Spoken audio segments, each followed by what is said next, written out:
അപ്പോൾ നമ്മളുടെ final destination എന്ന് പറയുന്നത് അവിടെയാണ്, ആ കാണുന്ന സ്ഥലത്താണ്. അപ്പോൾ നമ്മളിനി നടക്കാൻ പോകുന്നത് ഇങ്ങനെ സൈഡിൽ കൂടെ ഇങ്ങനെ നടന്ന് അവിടെ എത്തും. ഓക്കെ,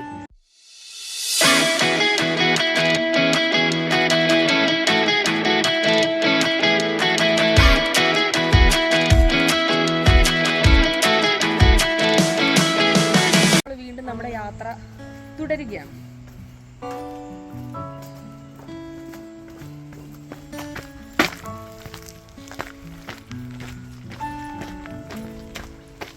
ഇവിടെ വന്നു കഴിഞ്ഞപ്പോൾ നമ്മുടെ നടക്കുന്ന സ്ഥലം എന്ന് പറയുന്നത് ഇതല്ല, ഇത് കോൺക്രീറ്റ് സ്റ്റെപ്സ് ആണ്, ഗ്രാനൈറ്റിന്റെ പീസ്.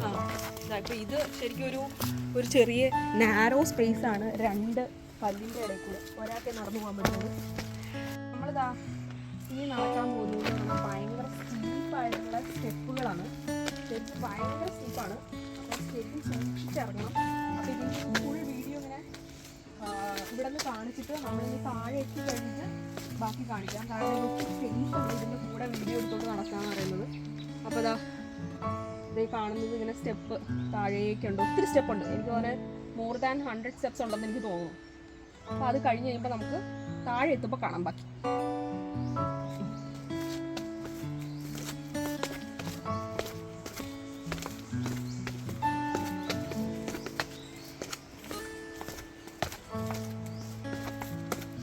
തിരിച്ചു കയറുമ്പോൾ അതെ, തിരിച്ചു കയറണം എന്നുള്ളതാണ് ഇതിൻ്റെ ഏറ്റവും വലിയൊരു ഫാക്ട്. നമുക്ക് ഇറങ്ങിപ്പോകാൻ ഭയങ്കര ഈസിയാണ്, പക്ഷേ തിരിച്ച് കയറുമ്പോൾ ശരിക്കും നമ്മൾ കിതയ്ക്കും. നമ്മൾ നിന്നാണ് കയറാൻ പറ്റുള്ളൂ. അപ്പോൾ പുള്ളിയൊക്കെ വളരെ സ്പീഡിൽ ഇറങ്ങി പോകുന്നുണ്ട്. നമ്മൾ കുറച്ചും കൂടെ സ്ലോ ആയിട്ട് സൂക്ഷിച്ച് ശ്രദ്ധിച്ചൊക്കെയാണ് ഇറങ്ങുന്നത്. ഇതാ വലിയ മരങ്ങളൊക്കെ നിൽക്കുന്നുണ്ട് കേട്ടോ. അങ്ങനെ എന്താ പറയുക, ഭയങ്കര വണ്ണമുള്ള വലിയ പ്രായമുള്ള മരങ്ങളൊക്കെ. എനിക്ക് തോന്നുന്നു ഒരു തവണ നമ്മൾ വന്നപ്പോൾ ഈ മരം ഇങ്ങനൊരു പാതി ഇങ്ങനെ ഒടിഞ്ഞു കിടക്കുമല്ലായിരുന്നു. അപ്പം അത് ഫുൾ ദ്രവിച്ചു പോയി. ഇപ്പം അതിൻ്റെ അകം എന്താ പറയുക, നടുവിൽ നോക്കിക്കഴിഞ്ഞാൽ ഒന്നുമില്ല, ഫുള്ളിങ്ങനെ എന്താ പറയുക, അകം പൊള്ളയായിട്ട് കുറേ ഇങ്ങനെ നിൽക്കുന്നു. അത് എത്ര നാൾ അങ്ങനെ നിൽക്കുമല്ലേ എനിക്കറിയത്തില്ല. എന്തായാലും ഇത് അങ്ങനത്തെ ഒരു ഇങ്ങനെ ഈ കുരങ്ങനൊക്കെ ഇത് നടക്കുന്ന മരങ്ങൾ പോലത്തെ മരങ്ങളാണ് ഇവിടെ നിറയെ.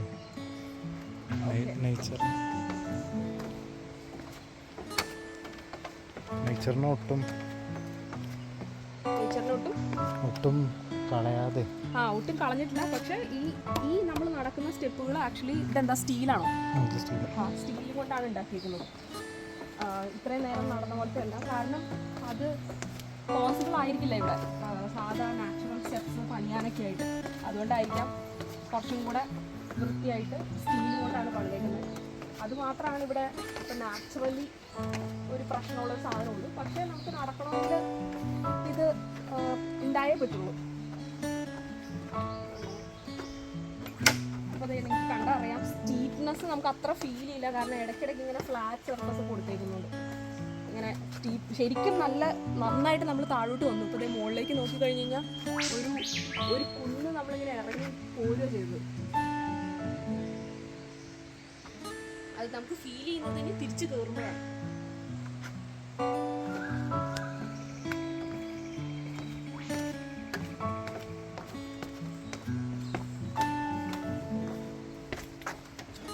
അപ്പോൾ ഇതിലൊക്കെ നമുക്ക് ഇങ്ങനെ വെള്ളച്ചാട്ടത്തിൻ്റെയും വെള്ളത്തിൻ്റെയും ഒക്കെ സൗണ്ട് കേൾക്കാം, കിളികളുടെ സൗണ്ട് കേൾക്കാം. ഇത് ശരിക്കൊരു വലിയ എക്സ്പീരിയൻസ് ആണ്. എനിക്കിവിടെ വന്നിട്ട് ഏറ്റവും ഇഷ്ടപ്പെട്ട ഒരു സ്ഥലമാണിത്.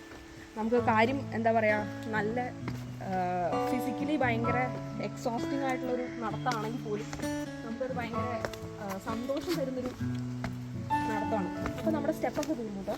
ഇനി വീണ്ടും നമ്മൾ നാച്ചുറൽ കല്ലുകളും മുള്ളുകളും നിറഞ്ഞ വഴിയിലേക്ക് കയറിയിരിക്കുകയാണ്. ഇവിടെ വീണ്ടും ഒരു പാലം ഉണ്ട്, വെള്ളമൊക്കെ കാണുന്നുണ്ടാവും, നല്ല മഴയത്തൊക്കെ ഉണ്ടാവും. അപ്പോൾ നമ്മളിത് പാലം കടന്ന് വരുമ്പോൾ ഇവിടെ കാണുന്നത് ഇങ്ങനെ വേരുകൾ കൊണ്ട് തീർത്ത സ്റ്റെപ്പുകളാണ്. സ്റ്റെപ്പുകൾ എന്ന് പറയാൻ പറ്റില്ല, വഴി. ശരിക്കും നമ്മുടെ തൊമ്മൻകുത്തൊക്കെ, നിങ്ങൾക്ക് തൊടുപുഴയൊക്കെ അടുത്തുള്ളവർക്ക് അറിയായിരിക്കും തൊമ്മൻകുത്ത് എന്ന് പറഞ്ഞൊരു സ്ഥലം. ഇപ്പോൾ റൈറ്റ് സൈഡിൽ കൂടെ പുഴ പോകുന്നുണ്ട്. താല്പര്യമുള്ളവർക്ക് സൈഡിൽ കൂടെ ഒക്കെ ഇങ്ങനെ ഇറങ്ങി പുഴയിൽ പുഴയിലേക്കും എത്താൻ പറ്റും. ചെളി. പിന്നെ ചെളി, നല്ല മഴ പെയ്യണ സമയത്ത് ഇവിടെയൊക്കെ നല്ല ചെളിയായിരിക്കും. ഇപ്പം ഇന്നിപ്പോൾ കുറച്ച് ദിവസമായി മഴ പെയ്തിട്ട് അതുകൊണ്ട് കുഴപ്പമില്ല, തെന്നലൊക്കെ കുറവാണ്. പിന്നെ ഇതാ ഇവിടെ വരുമ്പോൾ ഒരു കിണറുണ്ട്. അത് എന്തിനാണ് അതിൻ്റെ പേർപ്പസ് എന്നുള്ളത് എനിക്ക് കൃത്യമായിട്ട് അറിയില്ല. ഇത് ഒരു കിണറാണ്.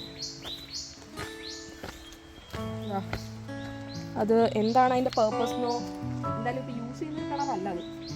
അങ്ങനെ അപ്പോൾ അതാ വീണ്ടും നമ്മൾ തടി കൊണ്ട് തീർത്ത് തെന്നാൻ ചാൻസുകളുള്ള ഒരു വഴിയിലേക്ക് പോവാണ്. അപ്പോൾ നമ്മളിനി ഇത് കഴിഞ്ഞിട്ടേ വീഡിയോ കാണിക്കുന്നുള്ളൂ. ബേസിൽ റിസ്ക് എടുത്ത് വീഡിയോ എടുക്കുന്നതാണ് കേട്ടോ.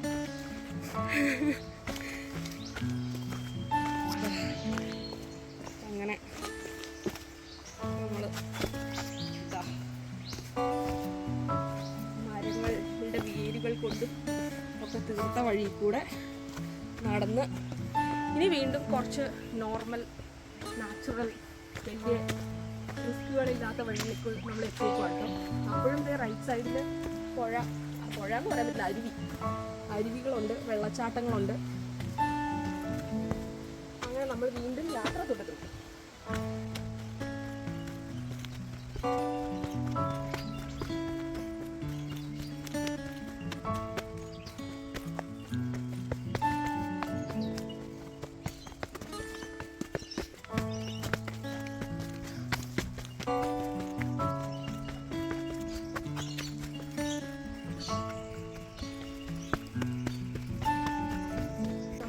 പക്ക ഫ്ലാറ്റ് ആയിട്ടുള്ള സ്ഥലത്തേക്ക് എത്തിക്കൊണ്ടിരിക്കുകയാണ്. അപ്പോൾ അതേ ഈ കാണുന്നത് കുറേ ദൂരം ഇങ്ങനെ ഫ്ലാറ്റ് ആയിട്ടുള്ള വഴികളാണ്. ഓക്കെ, അപ്പോൾ ഇനി നമുക്ക് യാത്ര ഇങ്ങനെ പോയിക്കൊണ്ടിരിക്കാം.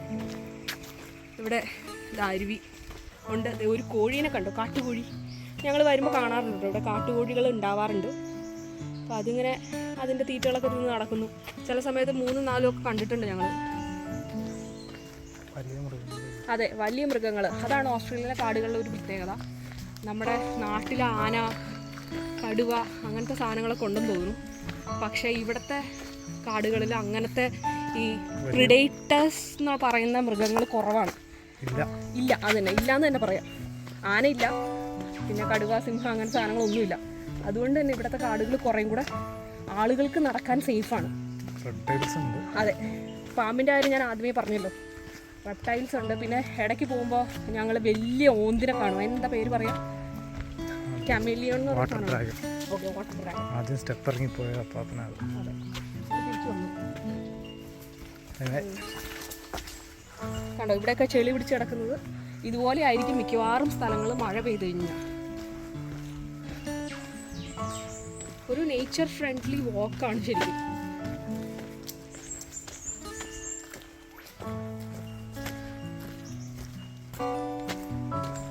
ഇവിടെ ഒരു ചെറിയ പൊത്തുണ്ടായിരുന്നു, ഓർക്കണ്ടോ?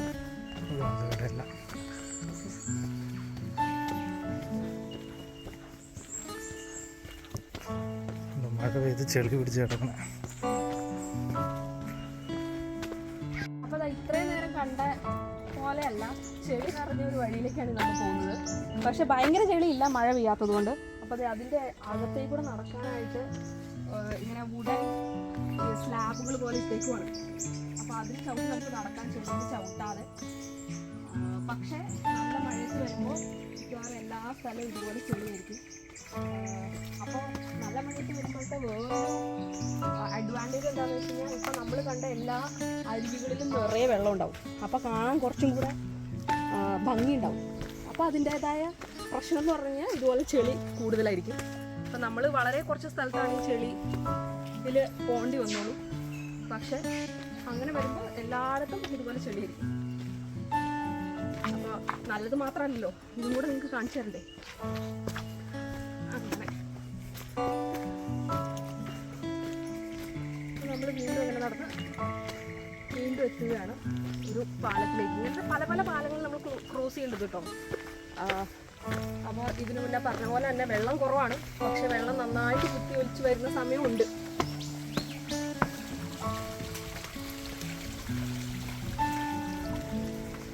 നമ്മൾ നടന്നു തുടങ്ങിയിട്ട് എനിക്ക് തോന്നുന്നു മോർ ദാൻ 30 minutes ആയിട്ടുണ്ട്. 30 അല്ല, 45 minutes ആയിട്ടുണ്ടാവും.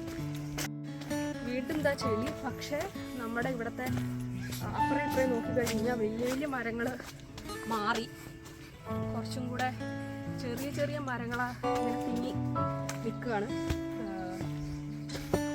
കാരണം നമ്മൾ ഏകദേശം ഇങ്ങനെ എത്താറായിക്കൊണ്ടിരിക്കുന്നതിൻ്റെ വെജിറ്റേഷൻ വ്യത്യാസങ്ങളാണ് ഈ കണ്ടുകൊണ്ടിരിക്കുന്നത്. അപ്പോൾ അതാ ഇവിടെ വന്നപ്പോൾ നമ്മൾ നാട്ടിൽ കിണറിലും കല്ലിലൊക്കെ കാണാറുള്ള ഫോൺ എന്ന് പറയുന്ന സാധനം, അത് നമ്മൾ പറിച്ചു കളയുന്നൊരു സാധനം ഇവിടുത്തെ കാട്ടിൽ നമുക്ക് കാണാൻ പറ്റുന്നുണ്ട്. കുറച്ച് വ്യത്യാസമുണ്ട് കേട്ടോ, നമ്മുടെ നാട്ടിലെ അതേ ഒരു രീതിയല്ല, പക്ഷേ സെയിം വർഗത്തിൽപ്പെട്ട സാധനം തോന്നും അങ്ങനെ. പക്ഷേ നാട്ടിൽ കാണുന്ന ഒട്ടുമിക്ക സാധനങ്ങളും ഇവിടെ കാണാൻ കിട്ടാറില്ല. എൻറ്റയർലി വ്യത്യസ്തമുള്ള മരങ്ങളും ചെടികളൊക്കെയാണ് ഇവിടെ കാണാറ്. പക്ഷെ ഇങ്ങനത്തെ സാധനം വീണ്ടും ഞങ്ങളൊരു കാട്ടുകോഴീനെ സ്പോട്ട് ചെയ്തിരിക്കുകയാണ്. പണ്ട് നമ്മുടെ നാട്ടിലുണ്ടായിരുന്ന ഗിനിക്കോഴി എന്ന് പറയുന്ന പോലത്തെ സാധനമാണ്. കാരണം അതിൻ്റെ കഴുത്ത് ഇങ്ങനെ നീണ്ടിട്ട് അതിനൊരു ചുമന്ന പപ്പ് പോലെയൊക്കെ ഉണ്ട്. കഴുത്തിൻ്റെ അകത്ത് പപ്പില്ല. അപ്പോൾ അങ്ങനെ ഒരു സ്റ്റൈലാണ് ഇവിടുത്തെ കാട്ടുകോഴി. അപ്പോൾ ഇതാ നമ്മൾ വീണ്ടും നടന്ന് ഒരു സ്ഥലത്തെത്തിയപ്പോൾ നമുക്കൊരു സാധനം കാണിച്ചു തരാൻ പറ്റും.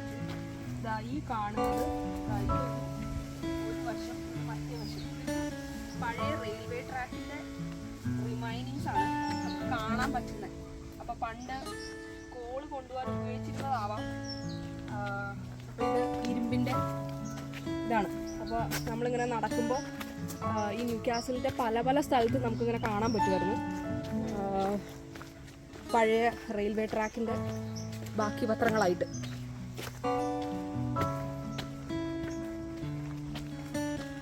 ഞങ്ങൾ ഇതിന് മുന്നേ ടൊമാരി നാഷണൽ പാർക്കിൽ പോയപ്പോൾ അവിടെയും നമ്മൾ എന്തായിരുന്നു പഴയ ഹിസ്റ്റോറിക്കലായിട്ടുള്ള സംഭവങ്ങളൊക്കെ ഉണ്ടായിരുന്നു. അതുപോലെ ന്യൂ കാസിലിന് ഭയങ്കര ഹിസ്റ്ററി ഉണ്ട്. കോളിൻ്റെ പരമായിട്ട് ഇൻഡസ്ട്രിയലായിട്ടും പിന്നെ വേൾഡ് വാറിൻ്റെ സമയത്തും അങ്ങനെ പല ഹിസ്റ്റോറിക്കലി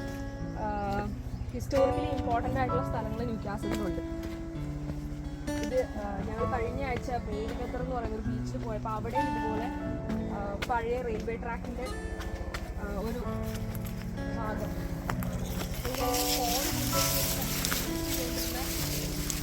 സ്ഥലങ്ങളാണ്, റെയിൽവേ ട്രാക്കിലാണ്. അപ്പോൾ അതെ നടന്ന് നമ്മൾ നല്ല സൂര്യപ്രകാശം ഡയറക്റ്റ് അടിക്കുന്ന വെട്ടമുള്ള സ്ഥലത്തേക്ക് എത്തിക്കൊണ്ടിരിക്കുകയാണ്. അപ്പോൾ നിങ്ങൾക്ക് കാണാം ആ ഇരുട്ടിൽ നിന്ന് വെളിച്ചത്തിലേക്ക് നമ്മൾ വന്നുകൊണ്ടിരിക്കുകയാണ്. നല്ല അടിപൊളി ഒരു വെയിലുള്ള ദിവസമാണിന്ന്. അപ്പോൾ അതാ ഇവിടെ വീണ്ടും ഒരു ബോർഡുണ്ട്. അപ്പോൾ നമ്മൾ വന്നതല്ലാതെ ഇനിയും പല പല വാക്കുകൾ ഇവിടെ ഉണ്ട്.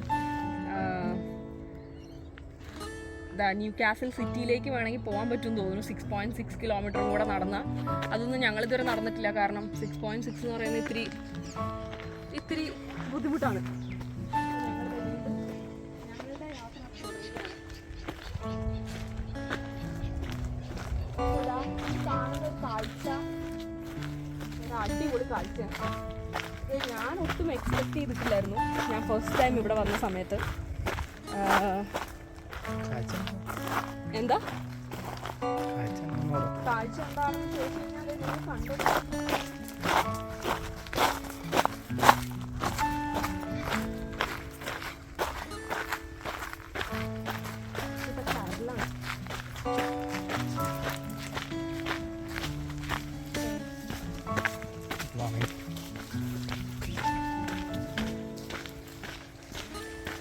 അപ്പോൾ നമ്മൾ ഇത്രയും നേരം കാട്ടിൽ കൂടെ യാത്ര ചെയ്ത് അവസാനം എത്തിയേക്കുന്നത് ഒരു കടലിലാണ്.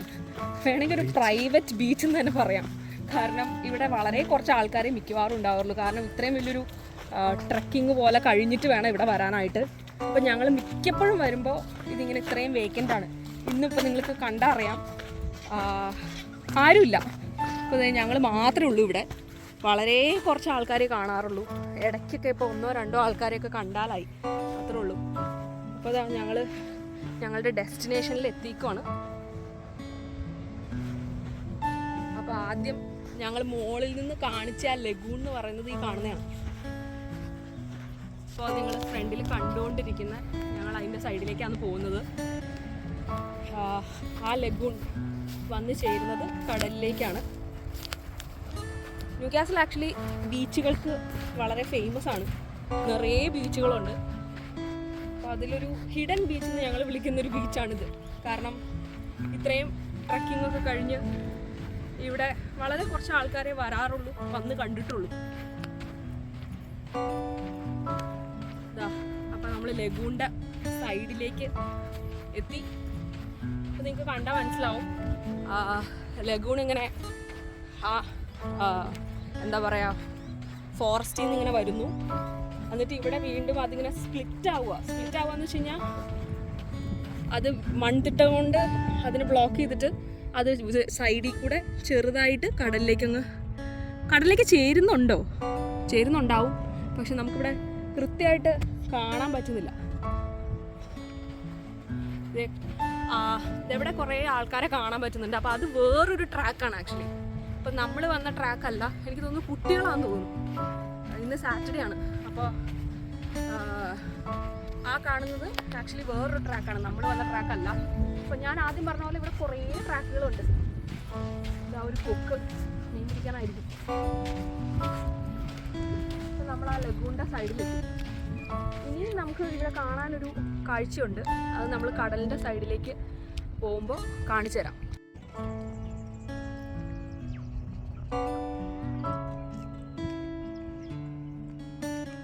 അപ്പോൾ അതാ നിങ്ങൾക്ക് കാണുമ്പോൾ മനസ്സിലാവും, തിക്ക് ഫോറസ്റ്റ് ആണ്. അപ്പോൾ അതാണ് നമ്മൾ കടന്ന് വന്നത്. നമ്മൾ വന്നത് ആക്ച്വലി ഇതാ ഈ വഴി കൂടെയാണ്, ഇവിടെയാണ്.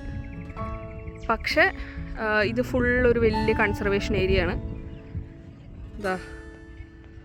അത് അവസാനം എന്താ കടലിലേക്ക് ഇങ്ങനെ എത്തിയേക്കുന്നു. അപ്പോൾ അതാ നമ്മൾ അവസാനം കാണിച്ചു തരാമെന്ന് പറഞ്ഞ സംഭവമാണ്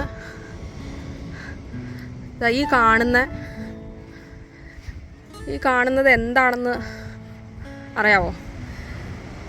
ഇത് നമ്മൾ കടലിൻ്റെ സൈഡിൽ ഇങ്ങനെ ഒരു തിട്ട് പോലെയാണ്. അപ്പോൾ ഈ കാണുന്നത് കടൽ, അതിൻ്റെ സൈഡിൽ ഇങ്ങനെ തിട്ട് പോലെ. അപ്പോൾ ഈ കാണുന്നത് ആക്ച്വലി കോളാണ്. ഈ ബ്ലാക്ക് കളർ കാണുന്നത് നമുക്ക് ഇങ്ങനെ കുറച്ചൊക്കെ എടുക്കാൻ പറ്റും. ഇത് കണ്ടോ, ഇങ്ങനെ എടുക്കാൻ പറ്റും. അതപ്പോൾ ഈ എന്താ പറയുക, ഈ ബീച്ചിൻ്റെ സൈഡിൽ നിറയെ കോളുണ്ട്. അപ്പോൾ ആദ്യം പറഞ്ഞ ട്രെയിനൊക്കെ ഈ കോളൊക്കെ പണ്ട് മൈൻ ചെയ്തുകൊണ്ടിരുന്നപ്പോൾ കൊണ്ടുപോകാൻ വേണ്ടിയിട്ടുള്ളതായിരുന്നിരിക്കാം. ഇവിടെ എന്തൊരു ഭംഗിയാണെന്നറിയാമോ കാണാൻ. കാരണം ഈ ലഗൂണും ഇത് കടലും, അത് കഴിഞ്ഞ് ഇവിടെ ഇങ്ങനെ ലെയറായിട്ട് കാണുന്ന ഇവിടുത്തെ ഒരു കോളും, പിന്നെ അതാ പുറകിൽ ഇങ്ങനെ നിരന്ന് കിടക്കുന്ന മലയും ഒക്കെ ഒരു അടിപൊളി കാഴ്ചയാണ് കേട്ടോ. ചെറിയ ഇങ്ങനത്തെ കല്ലുകളൊക്കെ ഉണ്ട്. ഇങ്ങനത്തെ പല തരത്തിലുള്ള കല്ലുകളുണ്ട് കേട്ടോ. ഞങ്ങൾ കടലിലേക്ക് ഇറങ്ങുന്നില്ല, കാരണം ഞങ്ങൾ ഷൂ ഒക്കെ ഇട്ടിട്ടാണ് വന്നേക്കുന്നത്. അപ്പോൾ ഇവിടെ ഇങ്ങനെ പല ടൈപ്പിലുള്ള കല്ലുകളൊക്കെ കാണാൻ പറ്റും. ഇതൊക്കെ നല്ല രസമുണ്ട് കാണാനൊക്കെ, കണ്ടോ. ഇതാ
പരിപാടിയൊക്കെ കഴിഞ്ഞ് കടലിലൊക്കെ ഒന്ന് അങ്ങോട്ടും ഇങ്ങോട്ടുമൊക്കെ കടൽ തീരത്ത് നടന്ന് തിരിച്ച് വീണ്ടും പോവാണ്.